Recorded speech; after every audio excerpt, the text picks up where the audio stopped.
They said the ranch was empty, but nothing about the women who already called it home. The year was 1874 on the wide, wind-scoured plains near Laramie, Wyoming. The air carried the smell of sagebrush and dry dust, and the horizon stretched in every direction, unbroken save for the sharp outline of the Rockies.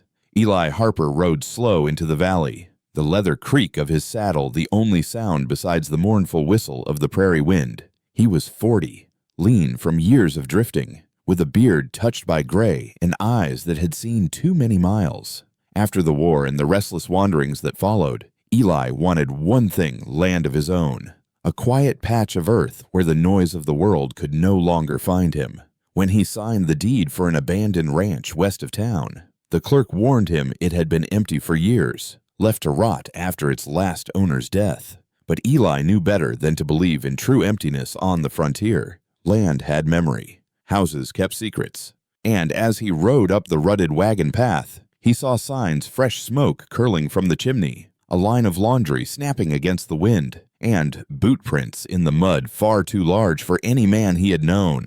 The ranch was supposed to be his, paid for, sealed with a signature, yet he felt as though he were trespassing. Friends, before we step deeper into this tale, I'll ask you, where are you watching from tonight? Drop your town and the hour in the comments. It always amazes me how stories like these reach across places and time. Eli dismounted at the split-rail fence, boots sinking into the cold earth. The house loomed plain but sturdy, logs weathered silver by sun and storm.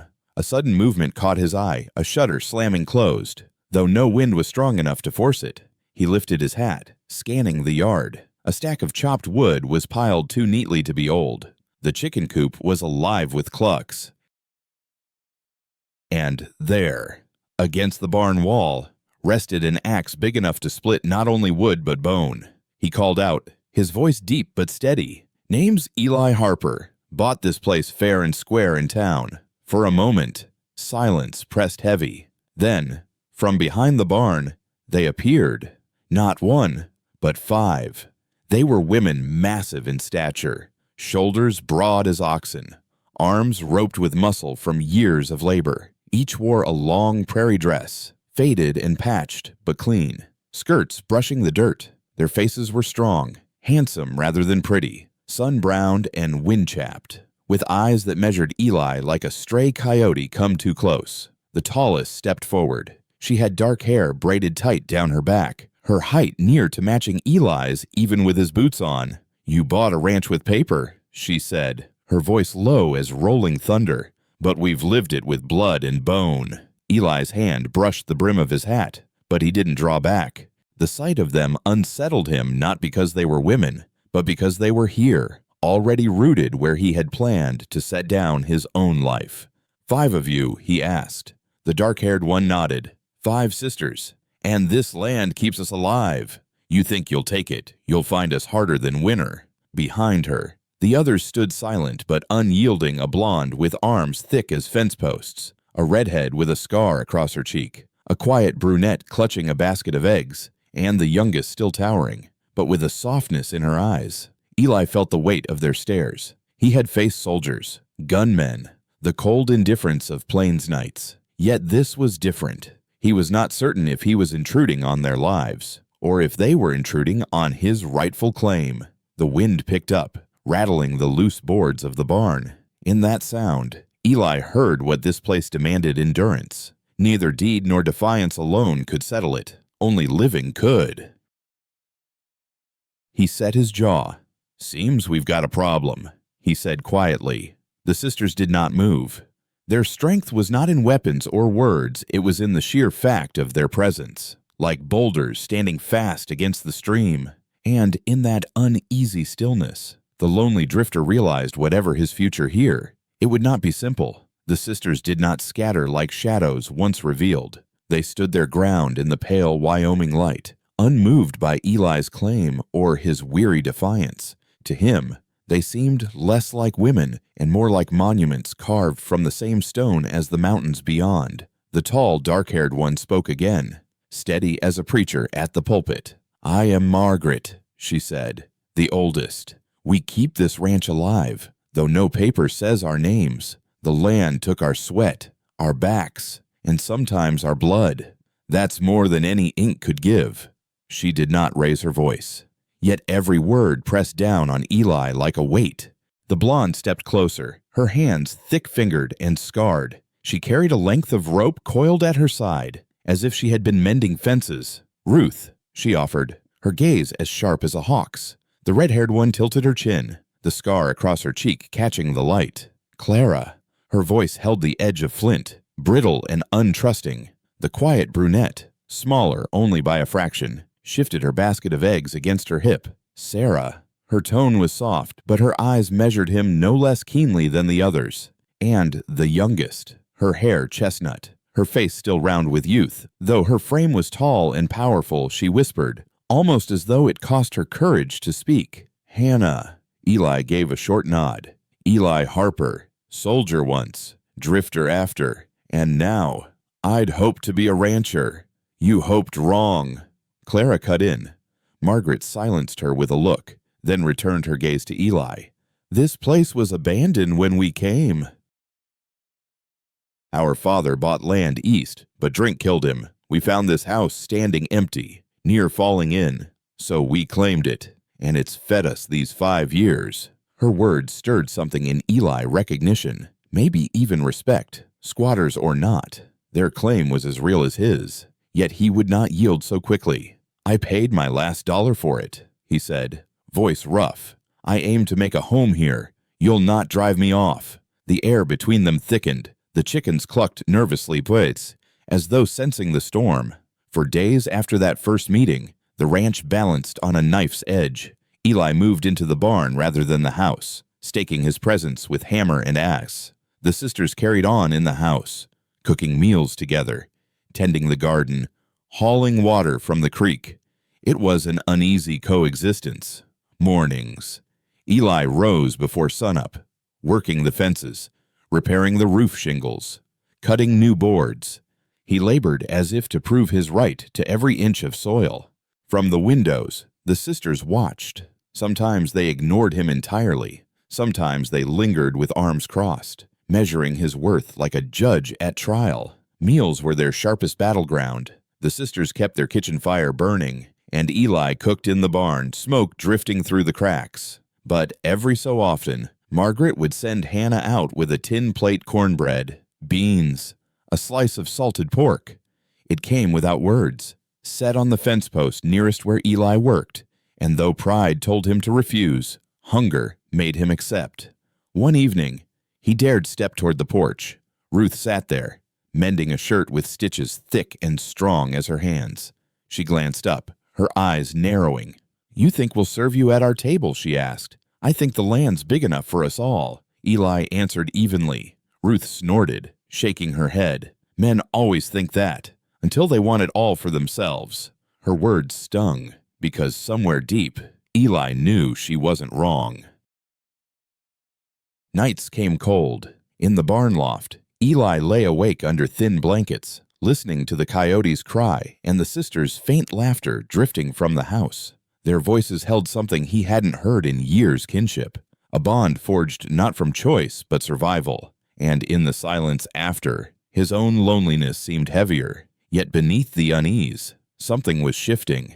He noticed the way Sarah's hands lingered gentle on a hen, her voice soft as lullaby to calm the bird. The way Clara, scarred and sharp, always checked the doors twice before sleep, guarding the others like a sentinel. The way Hannah hummed when she carried water, shy yet hopeful.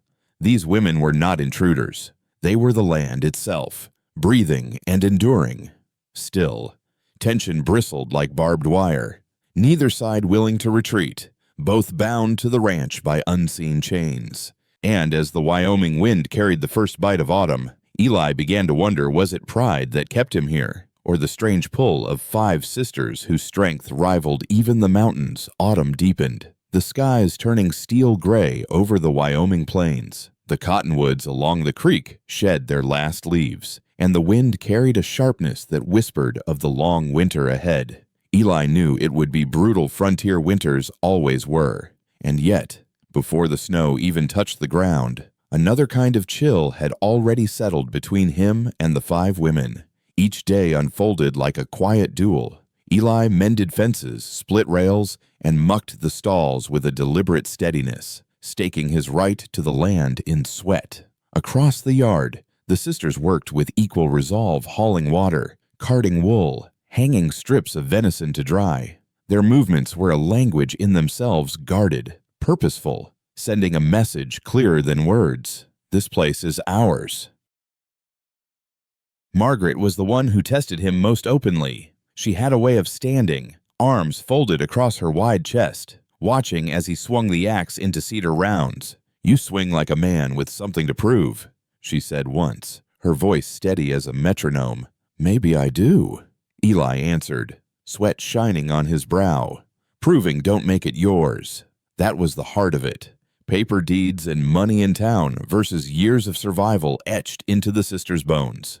Clara, the scarred redhead, never softened her glare. One morning, Eli found the barn door bolted from the outside. He forced it open with his shoulder, splinters flying. She stood nearby, arms crossed, not denying it. "This isn't your place to sleep," she muttered. "I'll sleep where I please," Eli shot back. But her scowl followed him all day like a storm cloud. Ruth was quieter, but no gentler. She carried herself like a ranch hand, shoulders squared, muscles flexing beneath her sleeves. When Eli repaired a sagging corral post, she came behind him hours later and redid the knot. He found her work tighter, surer than his own. Pride burned, but he bit it back. Sarah, the soft-voiced one, offered no confrontation, yet her silence was sharp in its own way, never speaking to him unless necessity demanded. Once, he caught her looking at him with something almost like pity. He couldn't decide if that stung worse than Clara's hostility. Only Hannah, the youngest, carried any warmth. When she passed him on the path with her bucket of water, she whispered a timid, "Good morning." It was small, but it landed in Eli's chest like a coal in the cold. Evenings brought the hardest moments. The sisters' laughter spilled from the cabin, their shadows dancing across the windows. Eli cooked alone in the barn, the taste of beans and salt pork bland without company. Some nights, the scent of stew drifted from their kitchen, rich and warm, a temptation he pretended not to notice. One evening, when the wind howled fierce and the barn roof leaked onto his bedroll, Eli's patience cracked. He stomped to the porch, water dripping from his hat brim, and rapped hard on the door. Margaret opened it, lantern light spilling over her strong frame. Behind her, the others paused in their supper, spoons mid-air. "I bought this place," Eli said, rain running down his beard, "and I'll not be left to rot in a leaking barn like a stray dog." Silence fell heavy. Clara's eyes narrowed, Ruth's jaw tensed. But it was Margaret who finally spoke, her tone even but unyielding. "A man doesn't just buy walls and fields. Harper, he must belong to them. You've yet to prove you can." Eli met her gaze, fire in his chest. "Then let me." For a moment, something flickered in Margaret's eyes, curiosity, maybe even respect. She stepped aside just enough for him to glimpse the table inside, steaming stew, fresh bread, bowls waiting. But then she shook her head and shut the door with finality. Back in the barn, Eli lay awake, fury and loneliness wrestling in his heart. He thought of leaving, of selling the deed back in town and riding south where no one knew him. Yet each time, something stronger held him, something about the stubborn strength of those women, about the way their presence filled the valley with life. The land itself seemed to ask him, would he endure, or would he give up, like so many before that night? The coyotes cried louder than usual, their howls piercing through the walls of the barn. Eli rolled over, clutching his thin blanket, and though no one heard it, he whispered to the dark, "I'll not leave. Not yet." The uneasy standoff was far from over, but winter was coming, and with it, the frontier had a way of testing every soul who dared to claim it. The first snow came sudden, as if the sky itself had split open and poured silence upon the land. Overnight, the valley turned white, the fences half buried, the creek rimmed with ice. Eli woke in the barn loft to a cold so deep it ached his bones. His breath rose in clouds, and the boards above him groaned under the weight of snow. He had known winters on the frontier, But nothing tested a man like Wyoming's endless storms. By mid-morning, he had shoveled a path to the well, fingers stiff inside worn gloves. He caught sight of the cabin smoke rising thicker than before, windows frosted, the sisters moving like giants through the drifts. Each carried burdens heavy enough for 2 men buckets, firewood, carcasses strung from poles. Their strength seemed almost beyond nature. For days they kept apart as before, he in the barn, they in the cabin. Yet hunger soon pressed at Eli's ribs harder than pride could resist. His stores were meager, dwindling to beans and jerky. The sisters, he knew, had more. He smelled it: rabbit stew, cornmeal cakes, meat slow roasting in their hearth. On the 5th night of storm, when the wind screamed so fierce it shook the barn walls, Eli's lantern blew out. Darkness swallowed him whole. For the first time, he felt a ripple of fear. Alone, the cold gnawed deeper, whispering of death to come. He gathered his courage and trudged through the snow toward the cabin. His boots sank deep, snow clung to his beard. He knocked, his fist heavy on the wood. The door cracked open, lamplight spilling golden onto the snow. Hannah stood there, cheeks pink from heat, eyes wide. She hesitated but did not bar him. Behind her, Margaret's voice came steady. "Let him in." Eli stepped into warmth that nearly undid him. The scent of stew wrapped around him like a blanket. Fire popped in the hearth, and the 5 sisters sat at their table, bowls steaming. For a moment, he stood awkward, hat in hand, snow melting from his coat onto the floor. "You'll freeze out there," Margaret said simply. "Sit." It was not kindness, it was necessity.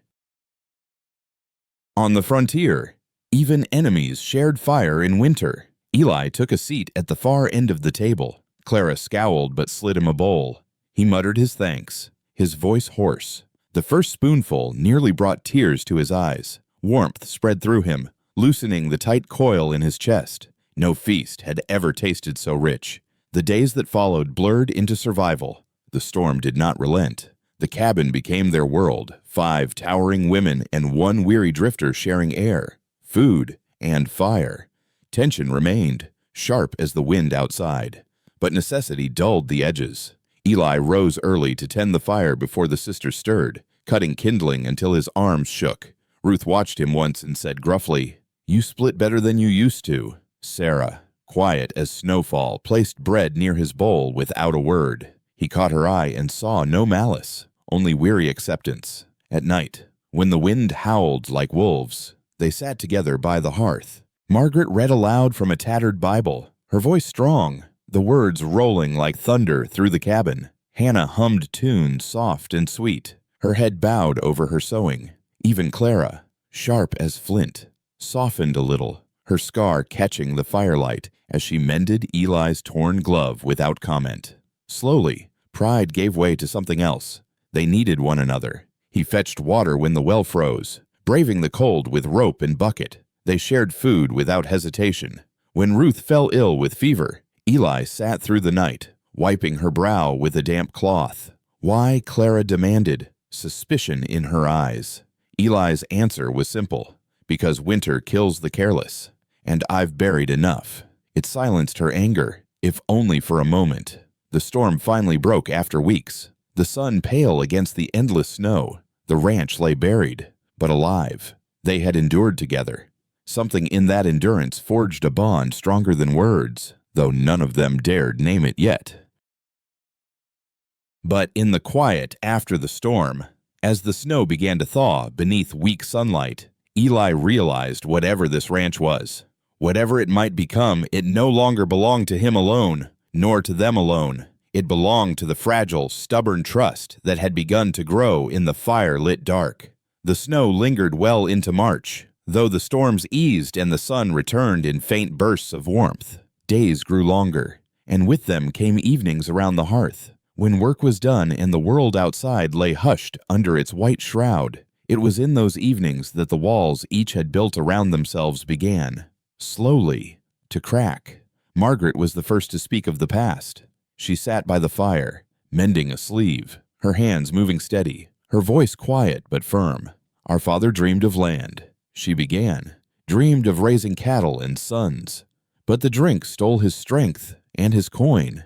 When he died, folk told us to scatter to marry or to beg. We chose neither. We came here. We built this with our hands." Her words settled heavy in the room. Eli, sitting in the rocker with boots stretched toward the fire, nodded once. He understood the hunger to cling to a dream, even when the world mocked it. Clara's voice cut sharp next, though beneath it lay something raw. She traced the scar on her cheek with a finger. "Men carved this into me," she said flatly. "One thought a woman alone was his for the taking. I proved him wrong, but I kept the mark." Her eyes burned into Eli's. "Don't mistake our strength for welcome." He did not flinch. "I've seen worse scars," he said softly. "Carried a few myself." Ruth leaned forward, elbows on her knees, her rope-calloused hands clasped. "The world don't leave much for women like us. Too big, too plain, too stubborn. So we became harder than it. We didn't ask for pity. We asked only to live." Eli's gaze dropped to the floorboards, shadows flickering over his face.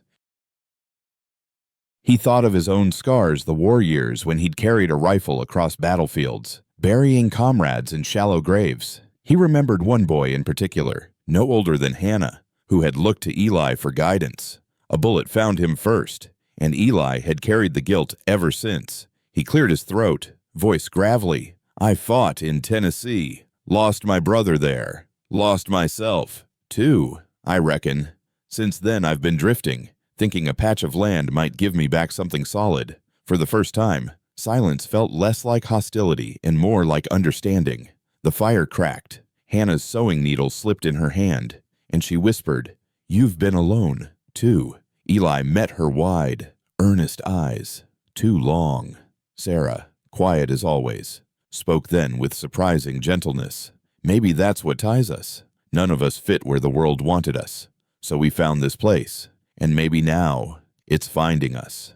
Her words lingered in the air, like smoke curling toward the rafters. No one answered, but no one dismissed them either. That night, when the fire burned low and they drifted to their beds, Eli lay awake in the rocker, listening to the rhythm of their breathing. He felt something stirring respect, kinship, even tenderness, but it frightened him. He had come here to claim land, not a family, and yet the land seemed to demand both. The days grew lighter. They worked side by side now, repairing barns, clearing paths, feeding stock. The sisters no longer barred him from their table. Instead, he sat at one end, listening more than he spoke. He learned Hannah laughed easily when teased, that Sarah sang hymns while she worked, that Ruth's scowl hid a dry humor that surfaced at odd times. Even Clara, fierce and scarred, sometimes let her eyes soften when she watched her sisters. One evening, as the snow melted into rivulets outside, Eli stepped onto the porch. Margaret joined him, arms folded, watching the horizon bleed gold. "You're not what I expected," she said. "What did you expect?" he asked. "A man who'd run. Or worse, a man who'd try to drive us off." Eli shrugged, the corners of his mouth turning. "Guess I'm too stubborn for both." Margaret studied him for a long while, then nodded once. "Maybe stubborn's what this place needs." It was not a truce spoken outright, but it was something stronger, a seed of trust, planted in thawing ground. And with spring pressing closer, Eli could not help but wonder what might grow from it. By April, the valley began to stir again. Snowmelt rushed down from the high peaks, feeding the creek until it sang louder than the coyotes. The meadow, once buried in white, turned to a patchwork of green where shoots of grass pushed stubbornly through the thaw. Birds returned, and their songs threaded through the mornings as if to remind every living soul that winter never lasted forever. For Eli, spring meant work. Fences had collapsed under snowdrifts, the barn roof sagged in places, and the herd, such as it was, needed room to graze. He rose before dawn, shoulders aching, but spirit steadier than it had been in years. The difference was this: he no longer worked alone. The sisters labored beside him. Margaret hauled fence posts that would have taken two men to move. Ruth swung a hammer with precision, her muscles rippling as she drove nails true. Clara, fierce as ever, wrangled skittish cattle back into line with a voice that brooked no refusal. Sarah planted beans and squash in neat rows, her quiet patience guiding even Eli when his furrows strayed crooked, and Hannah, humming, followed after with buckets of water, her laughter scattering like sunlight when a calf licked her sleeve. Eli found himself smiling more often than he cared to admit. The meals around the long table changed, too. Where once silence reigned, now conversation trickled, then flowed. Ruth teased Eli about his crooked stitching when he patched a saddle. Sarah scolded Hannah gently for sneaking sugar from the jar. Even Clara allowed herself a laugh one evening when Eli burned the bread black, muttering curses under his breath. There were softer moments, too. One afternoon, Eli and Margaret repaired the corral together. They worked in rhythm, her holding the post steady, him driving the stake. At one point their hands brushed, rough skin against rough skin. Neither spoke of it, but the touch lingered long after. Later, by the creek, Hannah brought him wild flowers, the first of the season, she said shyly, pressing them into his palm. Her face flushed when his fingers closed around hers. Eli's chest tightened, surprised by the warmth of it. But it was not only affection that grew. Trust, too, blossomed in quiet ways. Clara began leaving her rifle propped by the door instead of across her lap when Eli was near. Ruth asked his opinion on fixing the plow blade. Sarah offered him a hymn book one Sunday, her soft voice coaxing him to join their singing. And Eli himself, he found the ranch reshaping him. The hollow in his chest, carved by years of loss, began to fill. Not with grand promises, but with small, steady things: the smell of bread baking, the sound of laughter shared after toil, the sight of 5 women whose strength no longer threatened him, but steadied him. Still, doubt lingered. He often caught Clara's eyes on him, sharp and searching, as if she waited for the moment he'd reveal himself false. And Margaret, though she worked beside him without complaint, held her heart guarded, her authority over her sisters unshaken. One evening, as the sun bled crimson across the ridges, Eli sat on the porch with Margaret. The others were inside, their laughter rising faint through the windows. "You ever think this land meant more than survival?" Eli asked quietly. Margaret studied the horizon. Survival was all we ever dared ask. But now her dark eyes turned to him, steady. Now, maybe it means belonging, if we're brave enough to claim it. The word struck him deeper than he expected. He thought of his brother, of the drifting years, of the cold loneliness that had nearly swallowed him whole. Belonging, that was the one thing he had never let himself hope for.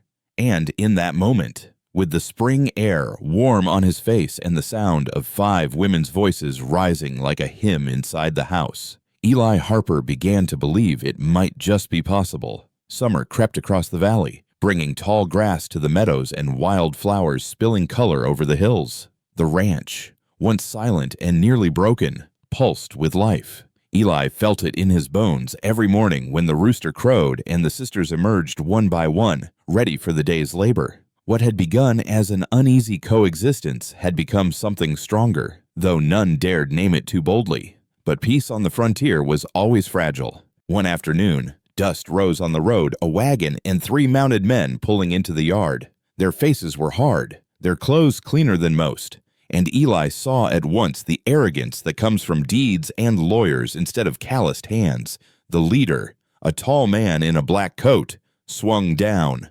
"Name's Ezra Pike," he announced. "I represent the bank in Laramie. Seems there's been a mistake. This land's in dispute, and by rights, it should be auctioned. You'll have to clear out." The sisters gathered on the porch, silent but fierce. Margaret stepped forward, arms crossed, chin high. "We've kept this place alive. No paper can change that." Ezra sneered. "Paper says plenty, and if you won't leave, we'll make you." His gaze slid over the sisters with a smirk that made Eli's fists clench. Eli stepped down from the porch, placing himself between the strangers and the women. "This land's been claimed in sweat, in years, in lives lived. You'll not take it with threats." The tension crackled like lightning. Clara's hand brushed the rifle by the door. Ruth gripped a fence post like a club. Hannah clutched Sarah's hand tight, her knuckles white. Ezra's men shifted in their saddles. hands near their pistols. But Eli's voice carried like iron. "If you want it, you'll fight us all. And I'll tell you plain, you won't win." For a long breath, only the wind moved. Then Ezra spat in the dirt, his arrogance faltering under the weight of 6 unyielding stairs. "This ain't over," he muttered, climbing back onto his horse. The wagon turned, the dust cloud trailing away until the valley was quiet once more. The sisters exhaled together. The danger passed. Margaret looked at Eli, her expression unreadable at first. Then, slowly, she nodded. "You stood with us. I'll always stand with you," Eli said, and he meant it, more than he had meant anything in years. That night, they gathered around the table not as rivals, not even as uneasy partners, but as something closer to family. Bread was broken, stew shared, laughter rising free without shadows. Hannah placed wildflowers in a jar at the center. Sarah sang grace. Ruth clapped Eli on the shoulder in rough affection. Even Clara, sharp as iron, allowed herself the ghost of a smile. As the lanterns burned low, Margaret raised her cup. "To the ranch," she said simply. "To all of us." Their cups touched in a quiet chorus.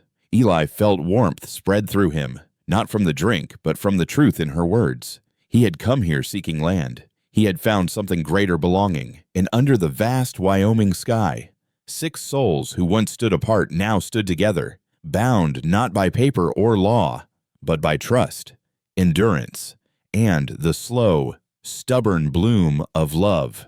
Stories of the Old West often tell of men carving their names into the land with iron and fire.